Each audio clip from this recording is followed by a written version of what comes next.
cerita yang punya logika. Bagi yang tidak punya logika, skip aja. Melalui video ini, saya ingin meminta pemerintah untuk segera mengakhiri kejahatan yang dilakukan lembaga-lembaga yang menggunakan otoritas pemerintah untuk menipu, mengancam, dan memeras warga negara Indonesia dan warga negara asing yang baru saja datang dari luar negeri. Lembaga-lembaga ini bersama hotel berbintang 5 dan 4 kompak memanfaatkan kebijakan resmi pemerintah untuk merampok mereka yang dianggap punya banyak cuan. Hal ini sudah saya angkat pekan lalu ketika saya bercerita tentang pemerasan terhadap mereka yang baru datang dari luar negeri.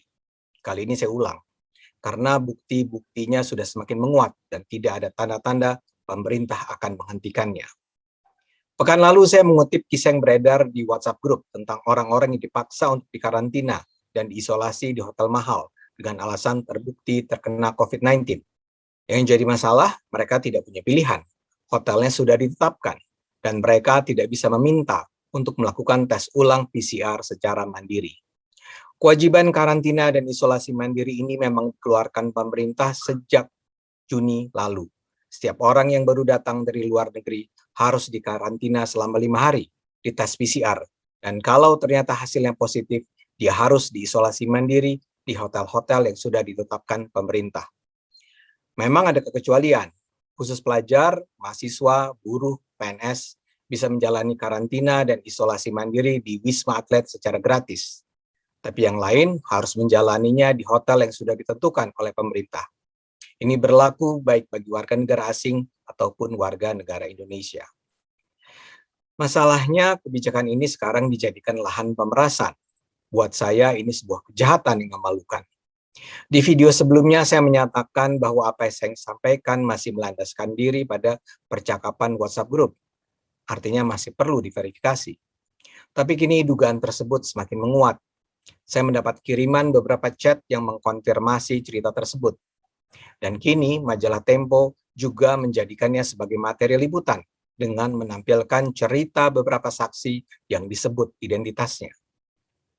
Narasumber pertama Tempo adalah seorang pria 71 tahun bernama Mulyono Hanjaya yang baru saja pulang dari luar negeri. Untuk menjalani karantina, dia membayar 16,13 juta rupiah untuk kamar 5 malam di hotel mewah Kempinski. Biaya itu sudah termasuk biaya PCR dan transportasi menggunakan Toyota Alphard dari bandara ke hotel. Di hari kelima dia menjalani tes PCR dan dinyatakan positif. Karena merasa sehat-sehat saja, dia meminta untuk mengikuti tes ulang di luar secara mandiri.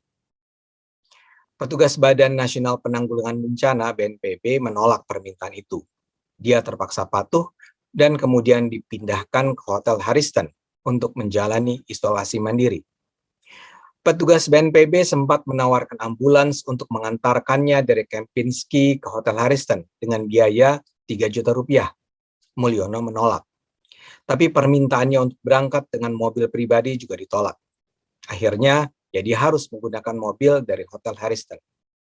Di Hariston, dia diminta membayar di muka 16,5 juta rupiah untuk menginap selama 14 hari. Selama Hariston, dia tidak bisa dijenguk. Tak ada satupun tamu bisa datang ke kamar Mulyono. Tapi warga senior ini tidak kehabisan akal. Dia menghubungi temannya untuk meminta agar pihak polisi mengirimkan petugas kesehatan untuk memeriksa kesehatannya. Taktiknya berhasil. Pada hari keempat isolasi, Mulyono dikunjungi petugas kesehatan kepolisian yang diundangnya. Mungkin karena gentar, pihak hotel pun mengizinkan Mulyono untuk diperiksa di luar hotel.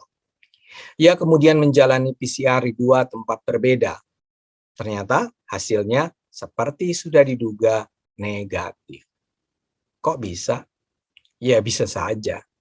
Mungkin memang PCR pertamanya salah. Atau kemungkinan kedua dan ini yang layak kita curigai. Sejak awal Mulyono memang tidak terkena COVID. Tapi karena orang kaya seperti Bapak ini nampak sebagai mangsa yang menggiurkan, ia pun dinyatakan terkena COVID. Singkat kata, Mulyono pun selamat. Setelah terbukti tidak mengidap COVID, dia bisa meninggalkan hotel.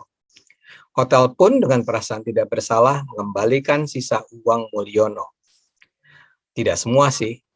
Dari 16,5 juta yang sudah dibayar, ia hanya memperoleh uang kembali sebesar 7,56 juta rupiah. Selain itu, majalah Tempo juga menampilkan cerita tentang Erna. Erna juga dibawa ke Harrison untuk isolasi mandiri setelah dinyatakan positif COVID.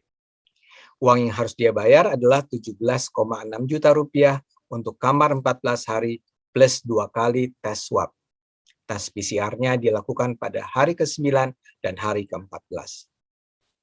Selama di hotel, dia tidak mendapatkan pengobatan apapun. Selain dua kisah dari majalah Tempo, saya juga memperoleh cerita dari seseorang yang mengirimkan chat untuk membenarkan video saya. Dia bilang salah seorang kawannya juga mengalami kasus serupa. Suami kawannya juga dinyatakan positif COVID di saat pemeriksaan di masa karantina. Untungnya, pria itu tidak mau begitu saja menerima ultimatum tersebut. Dia meminta untuk melakukan tes mandiri, tapi ketika petugas menolak, dia mengancam akan bicara ke media. Akhirnya terhadap dirinya langsung dilakukan tes ulang, dan dalam tes kedua ini, ia dinyatakan tidak terindikasi terkena COVID-19. Bagi saya ini semua jelas menjijikkan. Ini adalah penyalahgunaan wewenang yang sungguh memalukan. Yang ditulis oleh majalah Tempo dan yang saya peroleh melalui WhatsApp Group memang hanya kasus-kasus yang menimpa warga negara Indonesia yang mungkin dianggap kaya. Tapi tidak tertutup kemungkinan bahwa ini juga berlaku pada warga negara asing. Kebijakan pemerintah ini sendiri layak dicurigai. BNPB menetapkan bahwa mereka yang baru datang dari luar negeri harus dikarantina dan kemudian diisolasi mandiri kalau terbukti terkena COVID. Saya baru saja dapat cerita dari negara beradab Belanda. Di sana orang juga harus menjalani protokol karantina dan isolasi mandiri. Tapi tidak ada kewajiban untuk tinggal di hotel, apalagi di hotel mewah. Mereka yang baru datang atau pulang dari luar negeri memang harus mengkarantina diri, tapi bisa di rumah masing-masing. Hanya saja, orang tersebut harus melapor atau dicek oleh pemerintah. Bila melanggar, dia bisa kena sanksi atau denda. Jadi kewajiban yang diterapkan di Indonesia sangat patut dicurigai. Apalagi hotel-hotel yang ditetapkan pun mayoritas adalah hotel mahal. Saya memperoleh daftar hotel karantina yang dikeluarkan Perhimpunan Hotel dan Restoran. Ada 26 hotel terdaftar. Hotel berbintang 5-nya ada 11. Hotel berbintang 4-nya ada 11. Dan hanya 4 hotel berbintang 3. Jadi yang terdaftar adalah hotel mewah seperti Grand Hyatt, Kempinski, Mandarin, Grand Sahit, Shangri-La, Ritz-Carlton, Borobudur, Mercure, dan seterusnya, dan seterusnya. Kenapa hanya hotel-hotel ini yang digunakan? Nggak jelas. Tapi yang terakhir yang tentu paling mencurigakan adalah soal PCR. Mengapa PCR hanya boleh dilakukan di hotel tersebut? Kenapa tidak boleh ada tes mandiri di luar? Dan mengapa ketika ada warga yang mengancam melaporkan ini kepada publik, buru-buru bisa dilakukan PCR ulang dan hasilnya negatif? Ini semua menunjukkan bahwa apa yang terjadi ini adalah kejahatan terorganisir. Sayangnya yang terlibat adalah lembaga pemerintahan seperti BNPB, Satgas Penanganan COVID, atau mungkin juga Kementerian Luar Negeri, dan pengelola hotel-hotel mewah.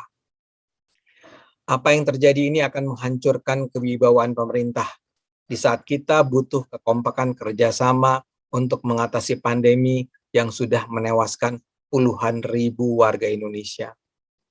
Pemerintah harus segera bertindak tegas. Jangan jadikan pemerintah bahan bulan-bulanan atau bahan tertawaan masyarakat. Ini disgusting, menjijikkan. Mari kita gunakan akal sehat, karena hanya dengan akal sehat, negara ini akan selamat.